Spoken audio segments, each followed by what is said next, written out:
Welcome back to Medical Coding with Blue. Today's episode is all about how to become a good medical coding student. If you are brand new to my channel, welcome. I am Blue. I'm a medical coder. Okay, guys. So, I will say this first. A little disclaimer first. I am very direct. Not a lot of sugar on my channel. That doesn't make me unprofessional. It makes me very direct. There's a difference, okay? So if you get very sensitive about the things that people tell you, my channel is probably not going to be for you. But for those of you that do stay, those of you who do stay are going to find yourselves with the tools that you need, that employers are going to be looking for, because employers are seeing that a lot of medical coders are coming in unprepared, deer in the headlights. They can't even speak to providers, and it has gotten so bad that in some places, the hospitals or the other healthcare organizations, they're not allowing any coders to speak to providers at all, because these people are so severely underdeveloped when it comes to their professional communication. And whereas here, I'm going to tell you, hey, this is how you got to be, very direct. You're not being rude when you're being direct. Okay, so there's a difference there. Because I don't call names, I don't do any of those types of things. But I do say the truth, and I do say exactly how it is. And so that, I'm just going to put that little disclaimer out there first. So if you stop watching, that's totally fine. There's other channels, I'm sure, that will be right up your alley. But in this channel, I love this field. I love this field. And it irritates me when I see schools taking advantage of people and, it's going to be so easy. No, it's not. No, it's not. You got to do some work too. That's why we do so well in this industry, is because a lot is expected of us. So because a lot is expected of us, we need to bring our A game, as I said. So with that said, I got a message from a viewer who says that she has watched my YouTube videos, and she is a student at a school and learning about medical billing and coding, and that she has an assignment to do. She's got 20 questions, a list of 20 questions. And she says if I could please fill this out for her so that she can do her homework assignment, and that I could be as detailed as I want to be, and that she would really appreciate it. Well, first of all, if you come to me with this type of request and you just send me this list of questions, I will never answer these questions. And before you say, well, Blue, don't you have a responsibility to the industry because you're a seasoned professional? Yes, I do. Yes, I do. And so part of that responsibility is making sure that you all that are brand new learn to develop. If the person had said, hey, Blue, do you think we can set up a meeting and I can ask you some questions? That means that the person is the one that's taking the notes. The person, just as an interview is supposed to be, right? Where the person that is interviewing is taking notes. The person that is interviewing is taking the notes. I was interviewed earlier this year by my hospital's, public affairs officer, right? And so he came over to interview me because Medical Coding with Blue was mentioned in Forbes. And so that was very exciting. And plus, at the time, I was speaking for the AHIMA conference as well. So I'm not speaking this year, but last year when I was. So the public affairs officer came over to interview me. Well, as he's interviewing me, he's going through and he's asking me all these questions. I am not having to write down not one thing. He has his notepad out. He's got his little recorder out, and he's asking the questions, and we're having a conversation, and he wrote a fantastic article about me. That's the way interviews are supposed to go, okay? But this person had sent this message with all these 20 questions, expecting me to fill it out. I don't know you. You're putting zero effort into letting me know who you are, what you're about, what is this for, how long you've been with the channel. You have not commented not one time on the channel. I watch these comments like a hawk, so I know who my viewers are. And so the fact that you're coming to me and you're just giving this to me, like I have all the time in the world just to do this interview with you? Absolutely not. My schedule stays packed, okay? Because I do not just full-time work, but I also take care of YouTube and Patreon. So I have 2 channels that I have to do things for. And I give my time in other ways in mentoring as well, but not here. Okay. So I do my time that way. I don't have to give my time to each and every single person who sends me a message with low effort like that. Okay. That's number one. So don't do that to people. If you are going to do the assignment, you're going to do it correctly. And by the time, with you being in school, by the time you get done with school, you should have already connected with at least 10 health information or medical coding professionals.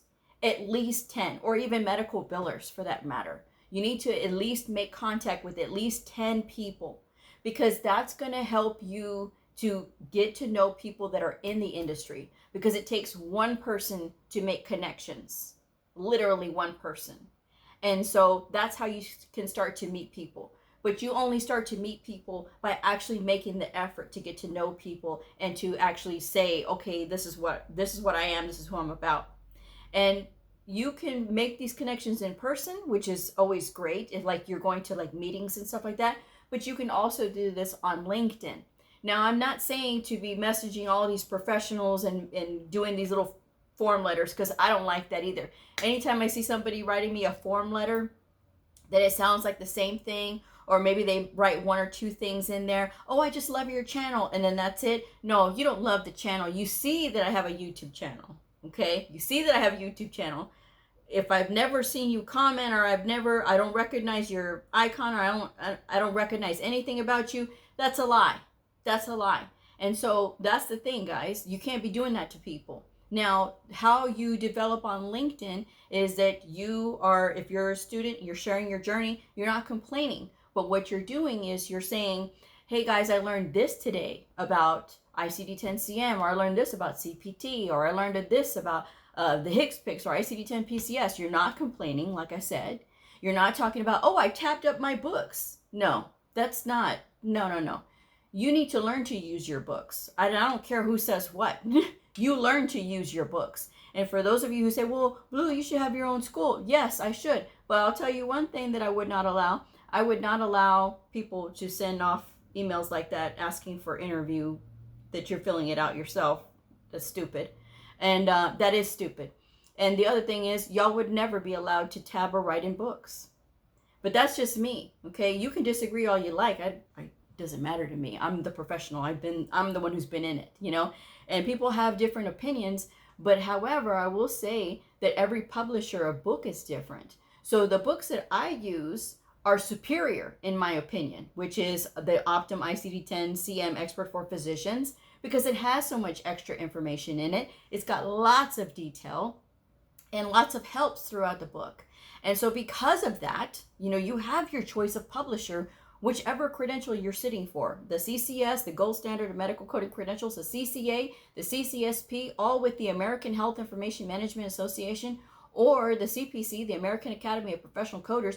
You can pick what ICD-10-CM book that you want. There's a whole list of books that are approved, and of course Optum is on that list. But some people that are with AAPC, well, the books came with a bundle. Well, if you have a few extra dollars and you want to invest in a different book, you can certainly check out the Optum website. That link is in the description box below. I don't get any kind of incentive for talking about Optum, but I love Optum. And I want coders to be equipped with really good tools. And so Optum is the first place that I would recommend. Okay, so with that said, so that you know all of that, right? You know that's where you're looking at your books. You're not wasting time, but you are tabbing them up, what I mean.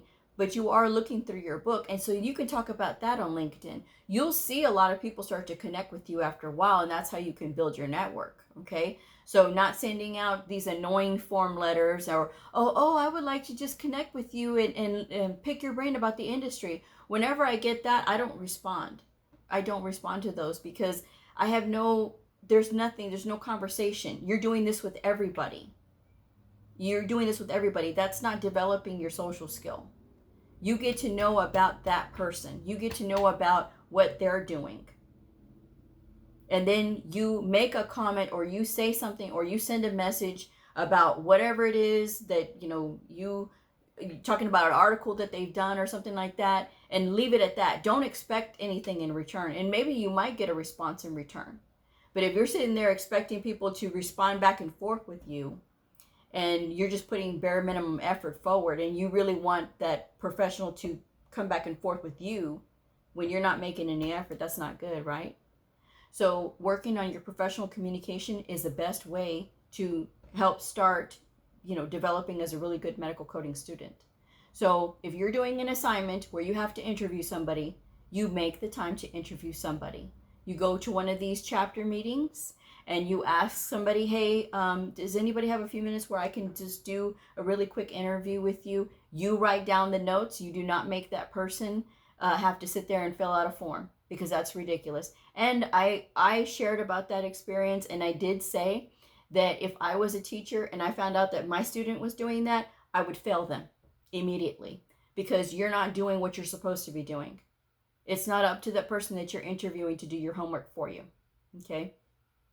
So that's the first thing that I will say. And yes, that was a lot, right? But the other thing that I will say is this. Reading comprehension is huge. It is really huge. I got a message from a lady today. So I have, everybody's asking about the independent study syllabus, and so I'm still working on that. But I did recently put out the Evaluation and Management Study Guide, okay? This is exactly what I posted about it. I said, now available, Evaluation and Management Study Guide.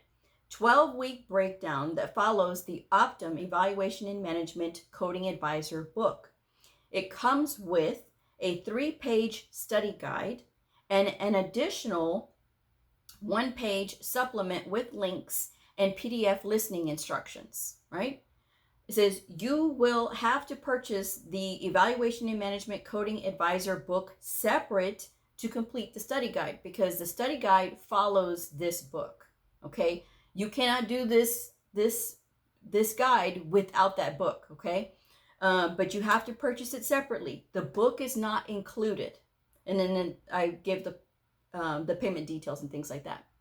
This lady wrote me just this morning, and said, oh, I can't wait to start in your E&M class. When does the next one start?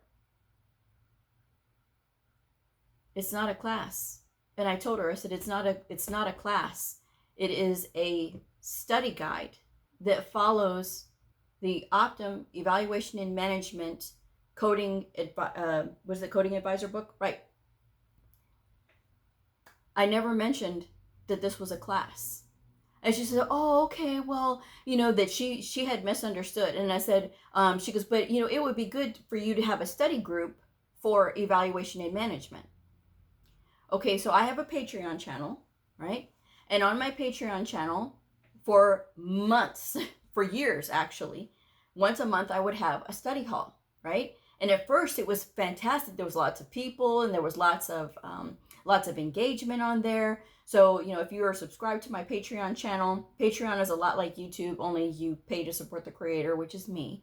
And so when you support me on this channel, I have like worksheets and everything. And then I threw in once a month, I was doing a study hall. So if you had any questions about coding, you could bring your coding questions and we could talk about them, or whatever things that you wanted to talk about. Because sometimes people didn't want to talk about coding, but they wanted to talk about the industry related questions. So it's like, okay, cool. I can talk about whatever y'all want to talk about, but I'm here to answer questions. Well, after a while, people were not showing up. So I said, okay, well, I'm going to stop this for a little while. So I stopped it during the summer. I went ahead and went on hiatus. This month in September, I'm bringing it back by popular demand, because I've been getting lots of emails about it. When am I bringing it back? When am I bringing it back? I said, okay, if y'all are interested in it, I will bring it back. And so I'm bringing it back in September. I told the lady who misunderstood my Evaluation and Management Study Guide post, thinking that it was for a class.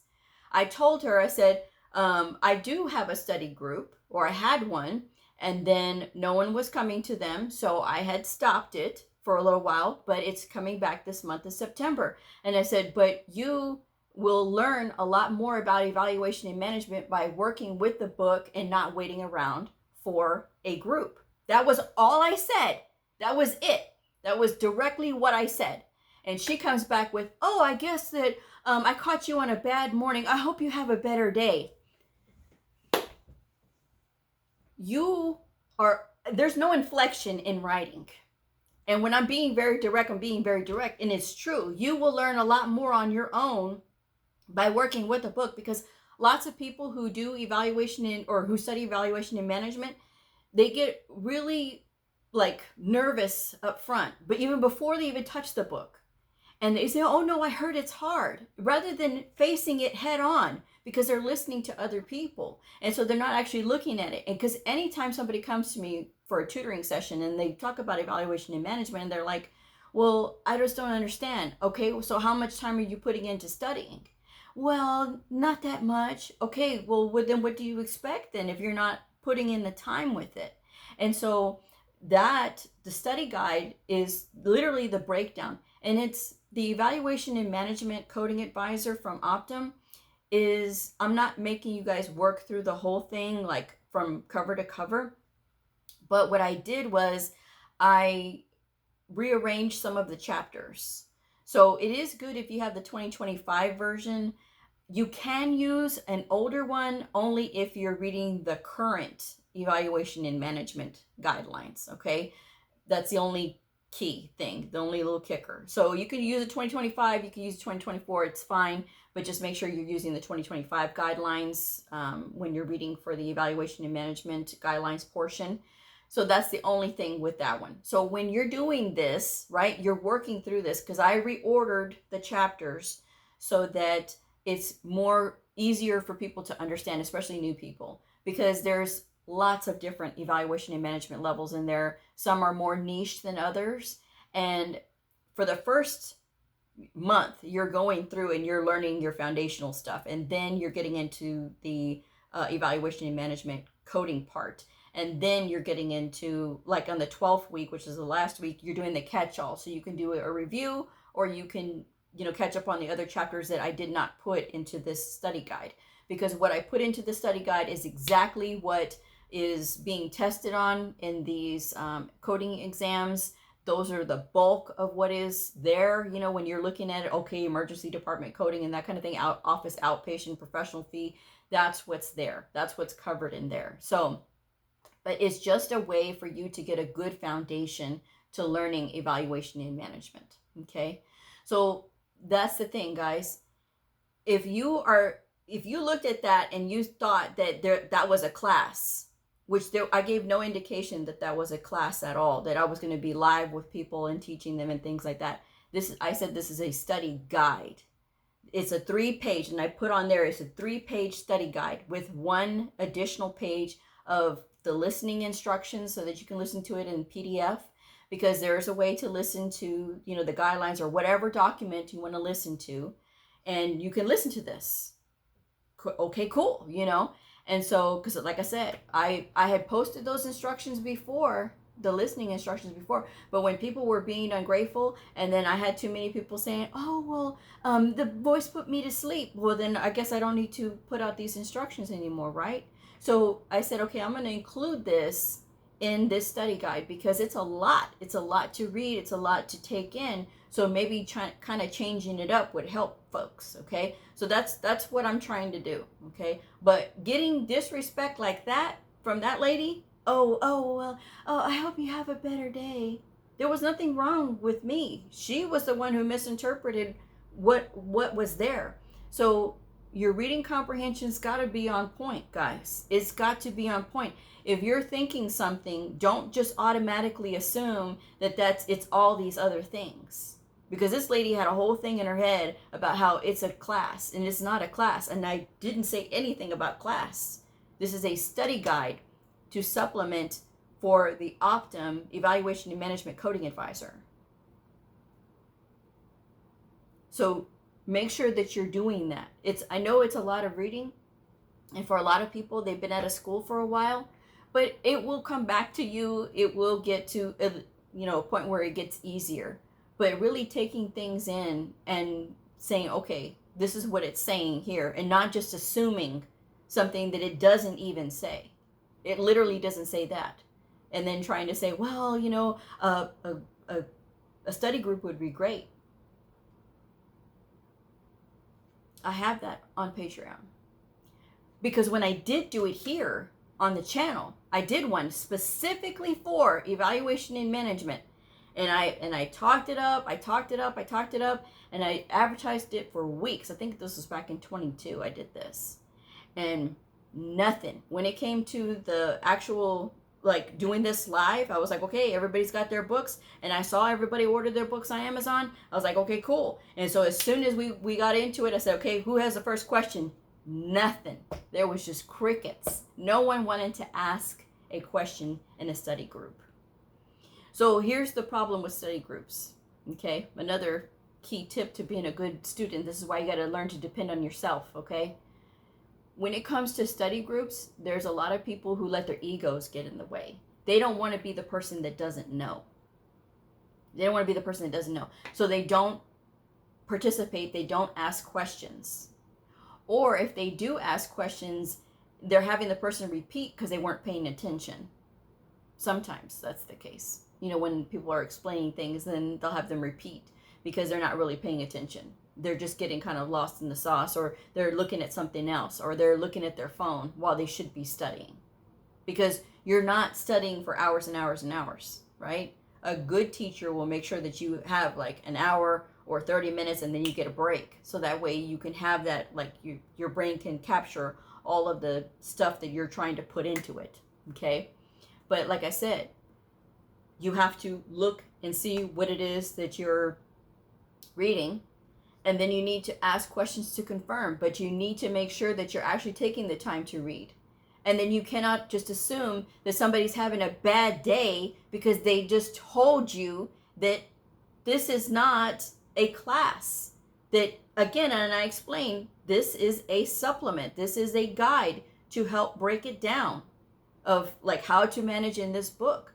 Because yes, while you can work through your books cover to cover, sometimes it's better if you take your book, right? This is another tip for students, is if you take your book, like that evaluation and management coding advisor, and then you look at the chapters that you know you need to cover and read those.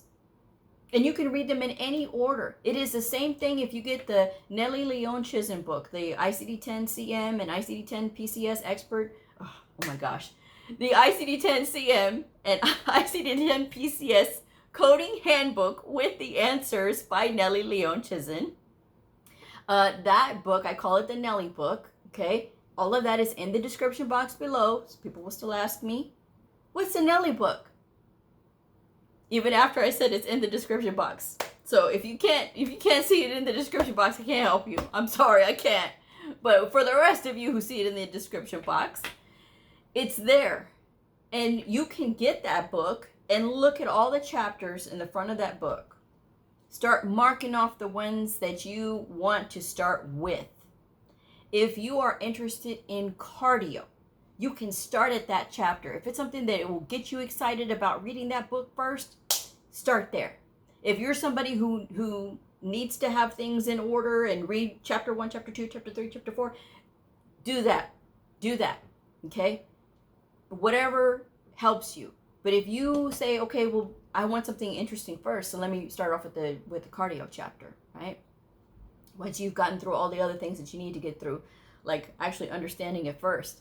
And then you get into the chapters where they're talking about the chapter specific scenarios. You want to start off with cardio, okay? And then, okay, once you get done with cardio, then you say, okay, well, what's next? Let's go to respiratory. Okay, then you do respiratory. Okay, well then, I kind of want to get into ortho because, I want to go ahead and see how that's like. Let's start off with the injuries. Let's start off with the musculoskeletal system. So we're going to go ahead and knock those 2 chapters out. So that's the thing that you can do. You do not have to work through these books like cover to cover. You can skip around in the chapters, but the whole point is to get through the chapters. Okay? And you get through the chapters by being interested in whatever the subject is. So that's something else that you can do. Okay? But it's very important to do that because, again, if you're waiting on a group, and yes, while it can be fantastic to learn in a group can be fun, right? If everybody is participating.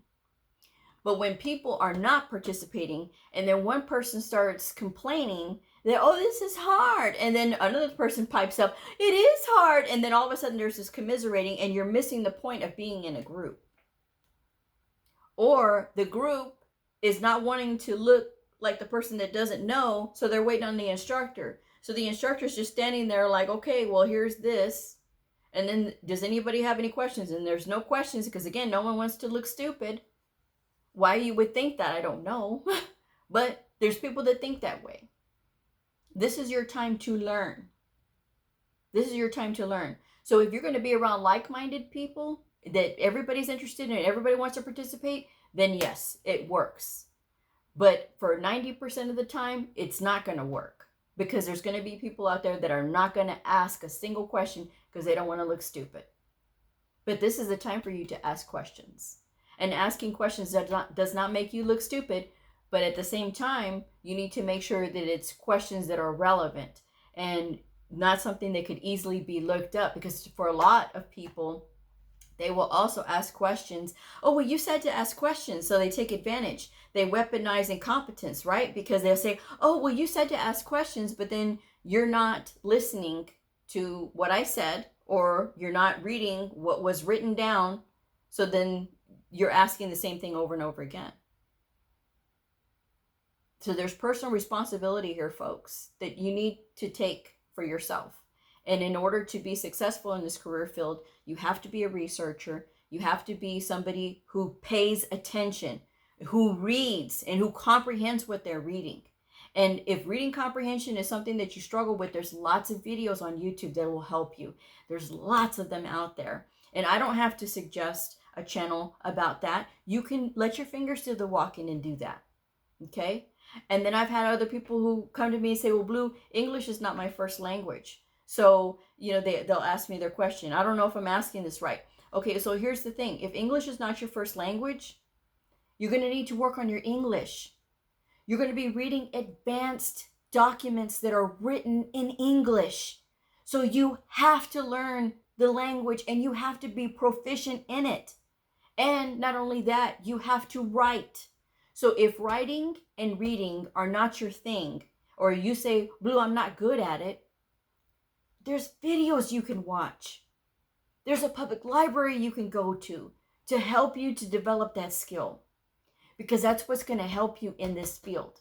Because if you sit around saying, oh, no, I don't do this, I don't do that, the industry doesn't care what you like and what you don't like, right? For all my people that say, well, I don't like to write, the industry doesn't care. They still demand that you will send queries when appropriate, and that you write the queries in an appropriate manner that's not leading. You don't lead the witness, right? So it's going to have situations like that. So for you, again, to sit here and demand, I don't like to write. Well, the computer's going to do it. This stupid AI is still having lots of problems. And it still will look at a document and see the word fall and think of it as an injury, because it's programmed to think of it as an injury. But the physician or the surgeon seeing the patient may be referring to the season, because I've seen that, amongst other things that were really stupid errors. But it's because AI cannot critically think, and whereas we can. So that's why I'm always going to emphasize, and I'm never going to change who I am and the way that I am. I don't really care who it upsets. I don't. And for all of you who are complaining, oh, I used to watch you, now I don't watch you anymore because you're so mean. How is any of this mean? How is wanting y'all to be prepared mean? Somebody please explain that to me. Please. Because that's where I would like to be educated. How is telling you what to prepare for and what to do when you're studying, like not tabbing up your books to heck and gone, how is that mean? If it is setting you up for success, because you're able to flip right to where you need to go, and you're showing proficiency in front of your providers. Well, we don't do that at our facility. Well, will you always be at that facility? You don't think that you would have an opportunity to go elsewhere and maybe things are different at that facility? Those are things that y'all need to consider, okay? Because again, I will always say things in a way that's going to help you if you just listen. And if you are paying attention, okay, that makes sense. Now, if I say something and maybe you're like, okay, do you mean this? Clarify it. Absolutely. By all means, yes, go ahead. But again, if you're just saying, well, I just need her to say it again because you don't want to read something, no, don't do that. That's not being a good student. Okay? You are the future stewards of this industry. Okay? So learn it now. Get those skills good now while you're in school. So that way you can be successful, because there's a great career field waiting for you. There is, I promise. But if you are taking the time to learn and develop, that's what's going to help you. Nothing else. I'm just saying. So with that said, to recap, do your homework.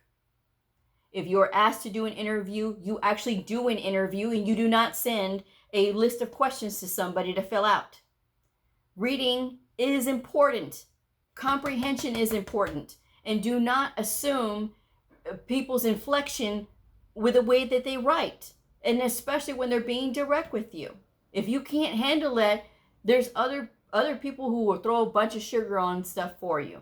And will probably try to sell you a bunch of stuff too. Do you see me doing that? No, I don't. As a matter of fact, I always try to save y'all money. I'm just saying. Skip around in your workbooks if you need to keep yourself engaged. You don't like this chapter, you can come back to it. Put a pin in it. Put a pin in it and come back to it. Mother, baby getting you down? Okay, well then go over to the neurology section of your book, or go over to the respiratory section or the orthopedic section. Any of those other sections. And you do that. And reading is fundamental. So read your coding guidelines. And I'm a little late on the coding guidelines challenge. But read your coding guidelines. Okay? I'm just saying. So with that said, I'm going to go ahead and wrap this one up. Thank you guys so much for joining me. If the video helped you, please like, subscribe, and share. And I'll see y'all next time. Bye.